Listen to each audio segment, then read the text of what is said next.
नमस्कार, प्रणाम। मैं आपका अपना विशु राय हाजिर हूं जुर्म की दुनिया की एक बेहद ही खौफनाक कहानी के साथ। साथियों, कहते हैं कि अक्सर प्यार में कोई बस जाता है तो कोई उजड़ जाता है, और कभी-कभी तो कितनों के परिवार भी साथ में बर्बाद हो जाते हैं। एक नहीं बल्कि कई परिवार तबाह हो जाते हैं। आज की भी कहानी कुछ ऐसी ही। साथियों, मैं बात कर रहा हूं हरियाणा के जिंद जिले की।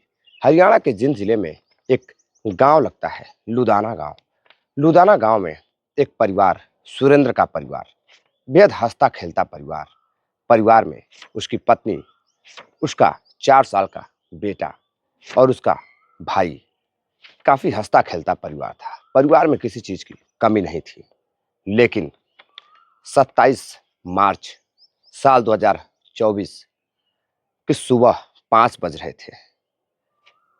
यह सुबह, यह दिन सुरेंद्र के परिवार के लिए काल बनकर आता है। पत्नी पूजा सुबह जब सोकर उठती है तो वह देखती है कि बेड पर उसका पति सोया हुआ है, लेकिन उसकी सांसें नहीं चल रही हैं। अब जब वह सांसें चेक करती है, हिलाती है, डुलाती है और पूछती है, जगाने की कोशिश करती है, जोर जोर से चिल्लाती है, लेकिन सुरेंद्र नींद की गहरी नींद में सोया हुआ था। उसकी आंखें नहीं खुल रही थी। इधर पत्नी परेशान होती है और फिर परिवार वालों को बुला कर लाती है। जब पूजा परिवार वालों को बुला कर लाती है, परिवार वाले पास में जाते हैं तो देखते हैं कि सुरेंद्र की मौत हो चुकी है। अब लोग उसे हार्ट अटैक से मृत्यु समझकर अब आसपास के लोग इकट्ठा हो जाते हैं। पोस्टमार्टम भी नहीं होता है। अब उसके नाम से 1 करोड़ की पॉलिसी भी रहती है। इधर नॉमिनी में उसकी पत्नी पूजा का नाम रहता है। अब परिवार का रो रो कर बुरा हाल हो जाता है। अब इधर परिवार वाले सुरेंद्र की दाह संस्कार करते हैं, अंतिम संस्कार करते हैं।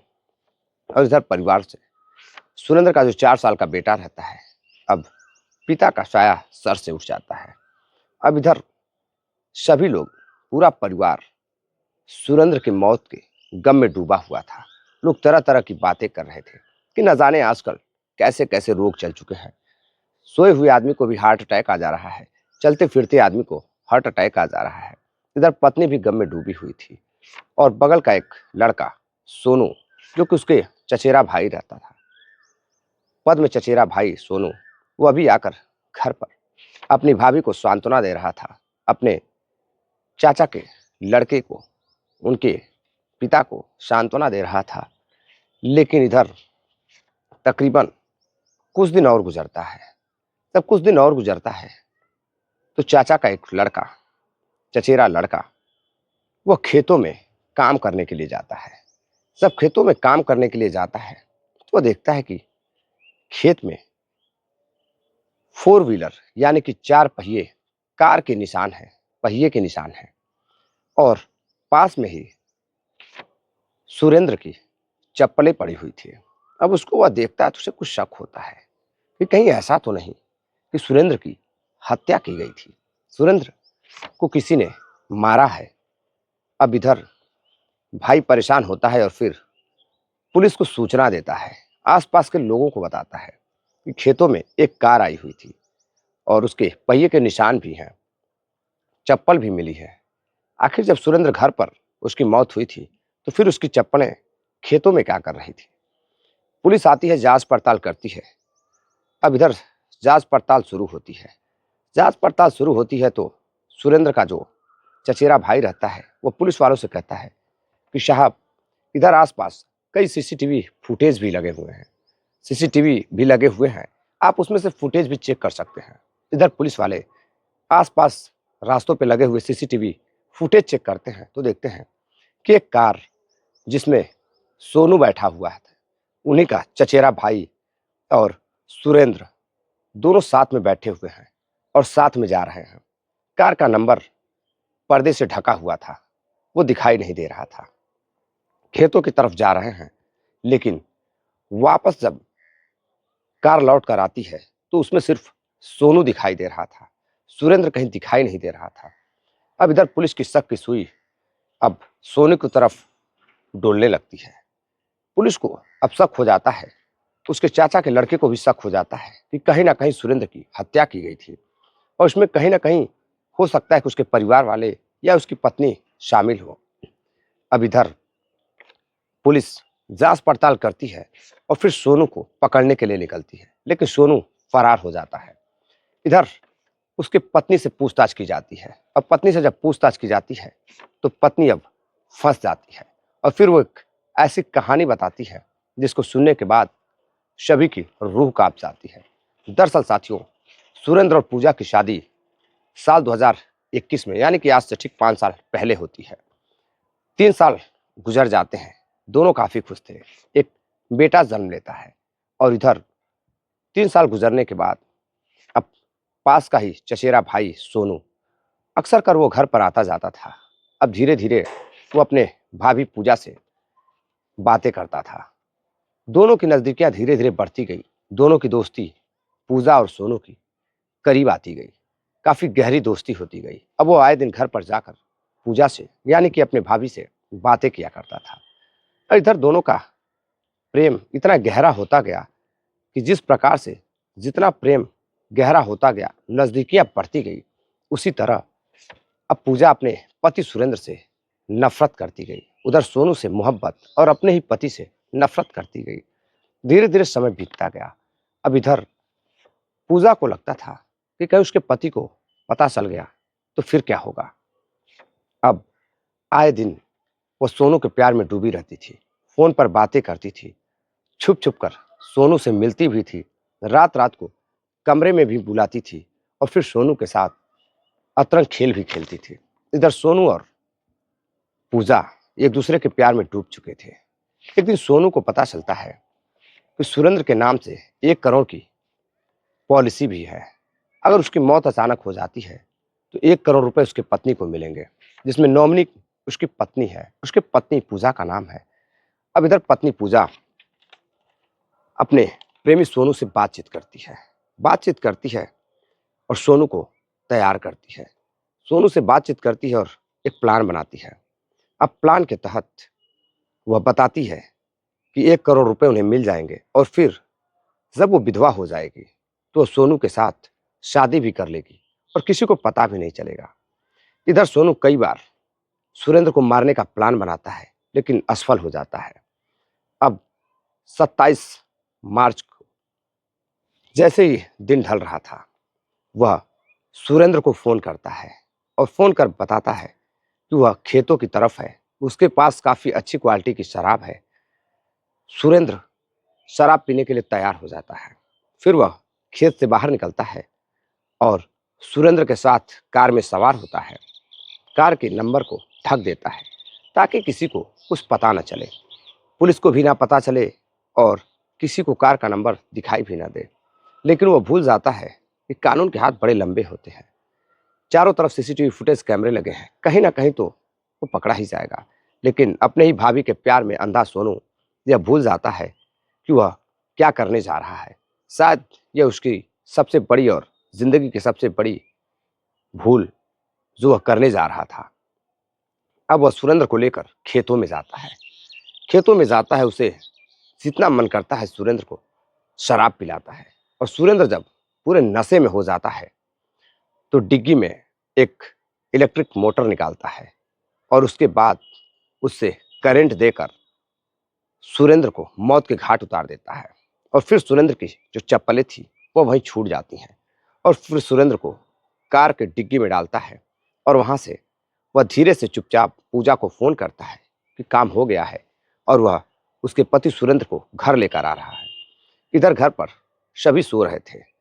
घर पर मूल रूप से उसकी पत्नी और एक बेटा और उसकी घर में 1-2 गार्जियन सो अंदर सो रहे थे। अब इधर बाहर कार लेकर जाता है सोनू, गाड़ी खड़ा करता है। किसी को कानो कान शक नहीं होता है और फिर धीरे से उसकी पत्नी पूजा और प्रेमी सोनू मिलकर डिग्गी से उसके बॉडी को निकालते हैं। और रात को जब पूरा गांव सो रहा था तो रात के अंधेरे में, सुनसान रातों में, अपने ही बेड पर अपने ही मरे हुए पति सुरेंद्र की बॉडी को रखवा देती है। मानो ऐसा लगे कि वह लेटा हुआ है, किसी को पता भी न चले। और फिर दोनों प्लान बनाते हैं कि सुबह उठकर तुम हार्ट अटैक का नाटक करना, ताकि किसी को कुछ पता न चले। इधर साथियों, जैसे ही सुबह होती है, पूजा जोर जोर से चीखें मारने लगती है, रोने लगती है। उसके पति को सीने में उसके पति के दर्द हुआ और उन्होंने बताया भी, और अचानक से उनकी मौत हो गई है। वह शिथिल पड़ गए हैं, कुछ पता नहीं चल रहा है। इधर घर परिवार वाले, आसपास के लोग आते हैं, नसों को टटोलते हैं तो देखते हैं उसकी मौत हो गई है। बिना पोस्टमार्टम कराए ही पत्नी शव को शमशान घाट भिजवा देती है और वहां दाह संस्कार कर दिया जाता है। अब लोग आश्चर्य में पड़ जाते हैं कि आखिर दाह संस्कार से पहले पोस्टमार्टम क्यों नहीं कराया। काश कुछ तो पता चलता, मौत के कारण का तो पता चलता, हार्ट अटैक से मौत हुई है या फिर कैसे। लेकिन पत्नी के आगे किसी की नहीं चलती है। लेकिन इधर जब पोल खुल जाता है तो उधर पूजा शर्म के मारे डूब जाती है। अब उस पे ऊपर लांछन लगने लगता है कि पूजा ने अपने चचेरे देवर के साथ मिलकर नाजायज संबंधों में अपने पति, अपने सुहाग को ही उजाड़ डाला, मार डाला। अब इधर पूजा बर्दाश्त नहीं कर पाती है। और साथियों, जब पूजा बर्दाश्त नहीं कर पाती है तो 15 अप्रैल की रात को पूजा जहर की पुड़िया खाकर सुसाइड कर लेती है, यानी कि आत्महत्या कर लेती है, अपने जान दे देती है। वो बर्दाश्त नहीं कर पाती है कि लोग उसे बुरा भला कह रहे हैं, पति के मौत का लांछन लगा रहे हैं। और इधर वह पति के साथ साथ खुद भी अब नाजायज संबंधों में, सोनू के प्यार में जान दे देती है। पहले तो पति की जान लेती है और फिर जब लोगों को पता चल जाता है, पुलिस के पकड़े जाने का डर रहता है, तो अपनी जान दे देती है। इधर उसका 4 साल का बेटा बिना माँ बाप के हो जाता है। उसके सिर से उसके माँ बाप का साया उठ जाता है। लेकिन इधर सोनू को जैसे ही पता चलता है कि पूजा ने जान दे दिया है और पुलिस को सारी हकीकत पता चल गई है, सोनू घर छोड़कर फरार हो जाता है। लेकिन अब जो आसपास के पड़ोसी रहते हैं, अब पड़ोसी पहुंचते हैं सोनू के घर और सोनू के माँ से तरह तरह की बातें करते हैं कि तुम्हारा लड़का तो बहुत ही घटिया मानसिकता का निकला। उसने तो अपने ही भाभी के साथ गलत काम किया, अपने ही भाभी पर डोरे डाले और अपने ही चचेरे भाई को भाभी के साथ मिलकर मौत के घाट उतार दिया। उस बच्चे का क्या होगा? उस महिला ने भी तुम्हारे बेटे के चलते आत्महत्या कर ली।